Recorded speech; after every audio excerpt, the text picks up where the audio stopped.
ओम नमो भगवते वासुदेवाय नमः। भगवान श्री हरि के चरणों में एकादशी का बड़ा ही महत्व है। योगिनी एकादशी। जी हाँ दर्शकों, एक बार भगवान श्री कृष्ण से धर्मराज युधिष्ठिर ने पूछा, हे जनार्दन, मैंने ज्येष्ठ मास में शुक्ल पक्ष में निर्जला एकादशी की कथा सुनी। अब आप कृपा करके आषाढ़ मास की कृष्ण पक्ष की एकादशी का क्या महत्व है, इसका महामत्य आप मुझसे वर्णन कीजिए। हे राजन, आषाढ़ मास में कृष्ण पक्ष की एकादशी का नाम योगिनी है। योगिनी अर्थात अपनी सभी इंद्रियों पर विजय प्राप्त करने वाला। और जो इंसान इस मृत्युलोक में जो आते हैं, उसे इस प्रकार के व्रत नियम का पालन करते हुए अपने जीवन को धन्य करना चाहिए, जिससे अंत समय में मोक्ष की प्राप्ति होती है और वैकुंठ धाम भी प्राप्त होता है। इसके व्रत करने से समस्त पाप नष्ट हो जाते हैं और यह इस लोक में भोग व परम लोक में मुक्ति देने वाले है। हे राज राजेश्वर, यह एकादशी तीनों लोकों में प्रसिद्ध है। इसके व्रत से समस्त पाप नष्ट होकर इंसान वैकुंठ धाम को प्राप्त होता है। मैं आपसे पुराण से कही हुई यह कथा कहता हूँ, ध्यान पूर्वक सुनो। एक बार अलकापुरी नाम की नगरी में एक कुबेर नाम का राजा राज्य करता था। वह शिव भक्त था। उसकी पूजा करने के लिए एक हेम नामक मालिक पुष्प लाया करता था। माली की विशालाक्षी नाम की अत्यंत सुंदर स्त्री थी। एक बार वह मानसरोवर से पुष्प ले आया, परंतु कामा आसक्त होने के कारण पुष्पों को रखकर अपनी पत्नी के साथ रमण करने लगा और दोपहर तक न आया। जब राजा कुबेर को उसकी राह देखते देखते दोपहर हो गई, तो उसने क्रोध पूर्वक अपने सेवकों को आज्ञा दी कि तुम जाकर हेम माली का पता लगाओ कि अभी तक फूल लेकर क्यों नहीं आया।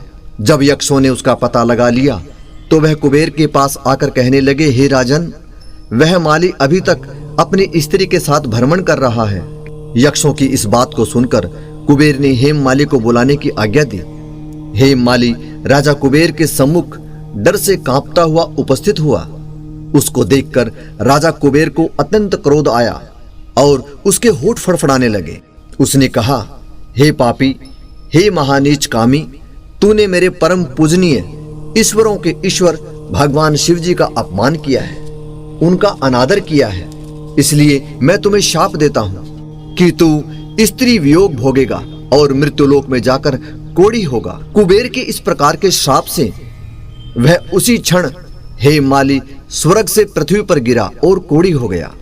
उसकी स्त्री भी उसी समय उससे बिछुड़ गई। मृत्युलोक में आकर उसने महादुख भोगे, परंतु शिव जी की भक्ति के प्रभाव से उसकी बुद्धि मलिन नहीं हुई और पिछले जन्म की सुध भी रही। इसलिए वह अनेक दुखों को भोगता हुआ अपने पूर्व जन्मों के कुकर्मों का स्मरण करता हुआ हिमालय पर्वत की तरफ चल दिया।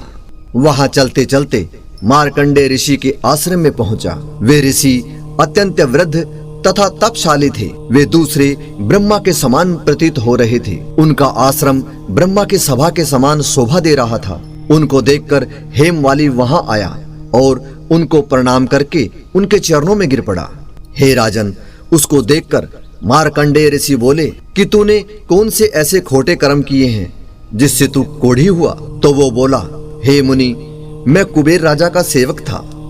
मेरा नाम हेम माली है। मैं राजा की पूजा के लिए नित्य प्रति पुष्प लाया करता था। एक दिन अपनी स्त्री के साथ विहार करते देर हो गई और दोपहर तक पुष्प लेकर ना पहुंचा, तो कुबेर ने मुझे श्राप दे दिया कि तू अभी स्त्री का वियोग भोग और मृत्युलोक में जाकर कोढ़ी बन जा। अतः मैं इस प्रकार के उसी शाप के कारण यह दुख भोग रहा हूँ। हे ऋषि, आप मुझे कोई ऐसा उपाय बतला दें जिससे मेरी मुक्ति हो। इस पर मार्कंडेय ऋषि बोले, हे माली, तुमने मेरे सम्मुख सत्य वचन कहे हैं, इसलिए मैं तेरे उद्धार के लिए एक व्रत बताता हूँ। यदि तू आषाढ़ मास में कृष्ण पक्ष की योगिनी नामक एकादशी का व्रत विधि पूर्वक करेगा, तो तेरे समस्त पाप नष्ट हो जाएंगे। इस पर हेम माली बहुत प्रसन्न हुआ और मुनि के वचनों के अनुसार उसने योगिनी एकादशी का विधि पूर्वक व्रत किया। इसके प्रभाव से वह फिर अपने पुराने रूप में आ गया और पूर्वतः अपनी स्त्री के साथ विहार भी करने लगा। हे राजन, इस योगिनी की कथा जो आषाढ़ मास में योगिनी एकादशी के नाम से आती है, उसका फल 88 सहस्त्र ब्राह्मणों के भोजन कराने के बराबर है, यानी 88,000 ब्राह्मणों को भोजन कराने के बराबर पड़ता है। इसके व्रत से समस्त पाप नष्ट हो जाते हैं और अंत में स्वर्ग एवं वैकुंठ की प्राप्ति होती है। ये थी आषाढ़ मास की योगिनी एकादशी व्रत कथा। आपको कैसी लगी और आप कमेंट करके इसमें श्री राधे कृष्ण अवश्य लिखें। ओम नमो भगवते वासुदेवाय नमः।